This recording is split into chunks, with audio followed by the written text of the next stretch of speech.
executive order to eliminate cashless bail in D.C. and a separate order threatening to revoke federal funding for other jurisdictions that use it, putting pressure on leaders in deep blue states like New York to follow suit. I don't like going to a town, a city, place, a state, and then be criticized by some corrupt or incompetent governor where crime is rampant. I think the Democrats better get smart. And, politically, I hope they don't. But actually, in terms of love for the country, I hope they do, because it will be good to work together. Our next guest lost her son, Sergeant Hassan Carrera, in 2018 after he was killed in a brutal stabbing in New York City. Madeline Brame joins me now. Madeline, thanks for getting up to talk about this. This is something that we need to talk about, and we've been speaking about that this morning. To me, it seems like common sense not to have cashless bail, or what they call in New York bail reform. And you think there are going to be changes with this? Absolutely.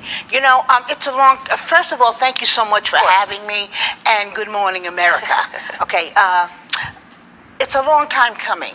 All right, the minor tweaks that have been done to bail reform since 2021, 2022 are indicators that they know that it is an imperfect piece of legislation, because they've been tweaking around the edges of it to not really go to the core of what needs to be done, which is to repeal the entire piece of legislation, put it through a shredder, and start over from scratch. Yeah, start fresh. Yes. I'm not saying that reform doesn't need to happen to the criminal justice system. I'm not saying that, there are people who have been incarcerated and a bail has been set and they can't afford their bail. But this particular instance, this particular instance. Yeah. Yes. In New York City, Mayor Eric Adams, his press secretary, we talked about this as well.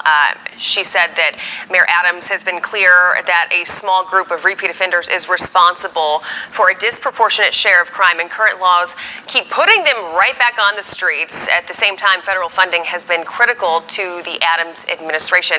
And that's what we said. People get real funny when you start talking about money, Exactly. And he knows that New York City needs that money. So I feel like Trump is just kind of putting New York City, in a tough spot here. They're going to have to choose one or the other. And, I really am hoping and praying that they choose to do the right thing just because it's the right thing to do. Mm-hmm. All right? And I'm hoping and praying that they speak to regular people like myself who have been victims, or family members have been victims of this disastrous piece of legislation wherein they let a killer walk free, dismiss murder and gang assault charges person with assault with a shoe, all right, a charge that we never heard of before, and the person walked, all right, after being caught on video participating in the brutal slaughter of another human being, which happened to be my son. Okay, so this policy has created this environment of lawlessness that we see happening in cities like New York and Los Angeles and D.C., all right, and Chicago. They call it different things in different states. It's not called cashless bail here. It's called bail reform here.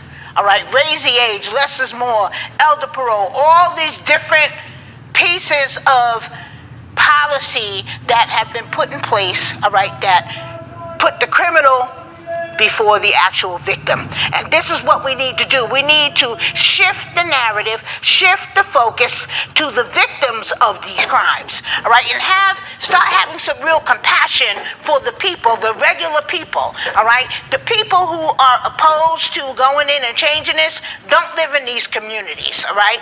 And I feel that they don't want to spend the political capital,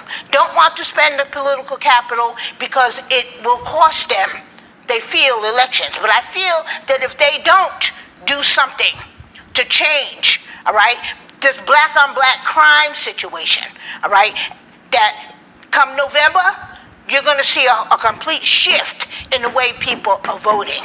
Yeah. Right?